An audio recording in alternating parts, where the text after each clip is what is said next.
Bismillahirrahmanirrahim. Assalamualaikum warahmatullahi wabarakatuh. Bersyukur kepada Allah dengan mengucapkan Alhamdulillahi Rabbil Alamin atas segala curahan nikmat-nikmat yang Allah berikan kepada kita semua. Allah katakan di dalam Quran, La in syakartum la'azidannakum wa la in kafartum inna azabi lasyadid. Dalam ayat ini ada dua kata yang dijelaskan oleh ulama. Yang pertama kata syukur, yang kedua adalah kufur. Syukur itu maknanya menampakkan apa yang kita tampakkan, nikmat yang Allah berikan kepada kita.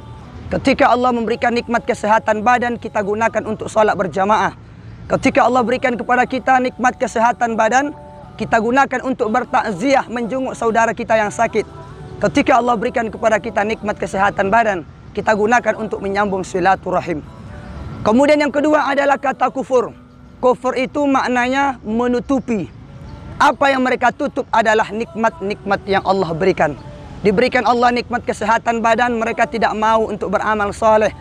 Diberikan Allah nikmat kesehatan badan, mereka tidak mau menjenguk, bertakziah orang-orang saudara-saudaranya yang sakit, karena mereka tutupi nikmat yang telah Allah berikan. Mudah-mudahan kita semua para pemirsa yang dimuliakan Allah menjadi hamba yang bersyukur kepada Allah.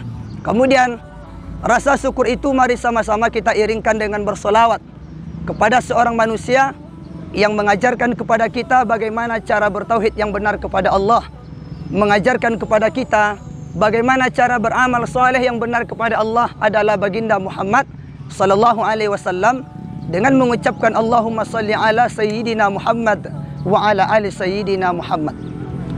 Mudah-mudahan kita senantiasa membasahi lisan dengan bersolawat kepada beliau, kita mendapatkan syafaat di yaumil akhir. Amin ya rabbal alamin.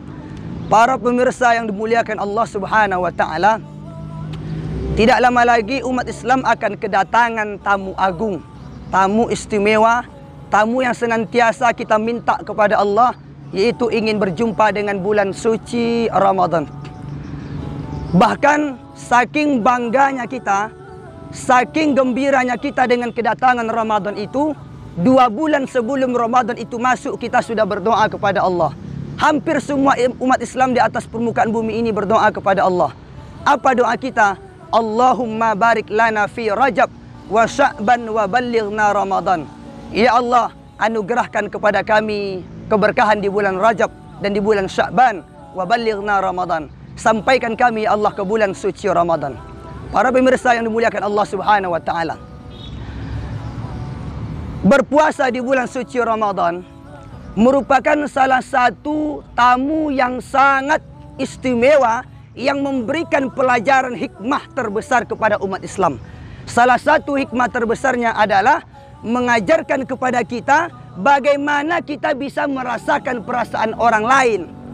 Maka semua manusia yang ada di dunia ini, orang-orang kaya, tidak akan pernah merasakan, oh bagaimana rasanya lapar, bagaimana rasanya haus, bagaimana rasanya yang dirasakan oleh orang miskin. Orang kaya itu tidak akan pernah tahu dia. Dari mana orang kaya itu tahu bagaimana rasanya lapar, haus, kecuali dengan berpuasa.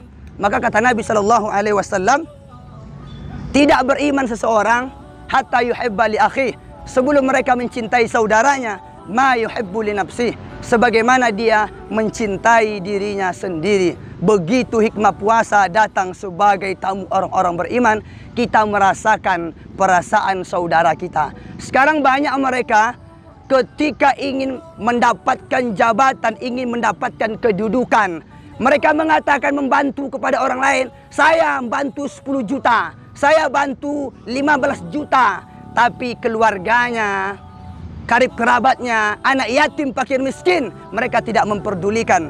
Betapa banyak mereka yang dititipkan Allah harta yang banyak, bolak-balik haji dan umrah, tiap tahun mereka berangkat ke umrah, tapi anak yatim masih memakai celana yang robek, orang-orang miskin masih memakai baju yang robek. Kenapa? Karena tidak diperdulikan oleh orang-orang kaya ketika mereka masih ada iman di dalam dirinya. Maka daripada itu, para pemirsa yang dimuliakan Allah Subhanahu wa taala, orang yang berhasil dididik oleh Ramadan bukan mereka yang rajin ibadah di bulan Ramadan. Tidak. Karena banyak orang ibadah di bulan Ramadan karena dia takut kepada orang tuanya. segan dia kepada mertuanya, apalagi mereka yang baru menikah. Karena banyak menengok orang semangat datang ke masjid, mereka akan semangat. Tapi orang yang berhasil dididik oleh Ramadan adalah ketika kebiasaan-kebiasaan yang dia lakukan di bulan Ramadan mampu dia lanjutkan kembali di bulan-bulan yang akan datang. Inilah manusia yang paling dicintai Allah Subhanahu wa taala. Kalaulah kita sudah mendapatkan ampunan dari Allah, kalaulah kita sudah mendapatkan rahmat, kasih sayang dari Allah, maka yang kita harapkan, keutamaan dari Allah adalah kita akan disucikan Allah setelah keluar dari Ramadan bagaikan seorang bayi yang baru dilahirkan tanpa dosa. Karena keutamaan Ramadan itu adalah di siangnya kita berpuasa ada ampunan, dan di malamnya kita beribadah mendapatkan ampunan dari Allah. Siangnya ada ampunan, malamnya ada ampunan. Keutamaannya sama tapi ibadahnya berbeda. Kalau di siang hari kita saumur Ramadan, berpuasa, menahan lapar dan haus. Kemudian di malam harinya kita salat tarawih dan witir. Maka daripada itu para pemirsa yang dimuliakan Allah, jangan sia-siakan kesempatan Ramadan ini datang. Karena kita ada jaminan bagi kita untuk berjumpa dengan Ramadan tahun yang akan datang. Jangankan Ramadan tahun yang akan datang, Ramadan yang sudah di depan kelopak mata kita saja tidak ada jaminan dari Allah Subhanahu wa taala. Sementara kita selalu berdoa kepada Allah, ya Allah, panjangkan umurku ya Allah, panjangkan umurku ya Allah. Maka makna panjang umur itu mesti kita pahami, bukan Allah panjangkan secara angka nominal, tapi makna panjang umur itu dijelaskan oleh salah seorang ulama besar yang bernama Syekh Al-Mutawalli As-Sa'rawi. Makna panjang umur adalah di dalam umurnya ada keberkahan. Maka jangan kita berpuasa nanti asik berpuasa, kita puasa tapi asik main judi. Apalagi sekarang ngetrennya dengan game online. Banyak pemuda-pemudi segala macam, mereka menghabiskan waktu dengan game-game online. Ini adalah salah satu cara orang kafir untuk menghancurkan umat Islam. Tidak perlu perang lagi. Mereka memerangi umat Islam dengan generasi diberikan teknologi yang canggih.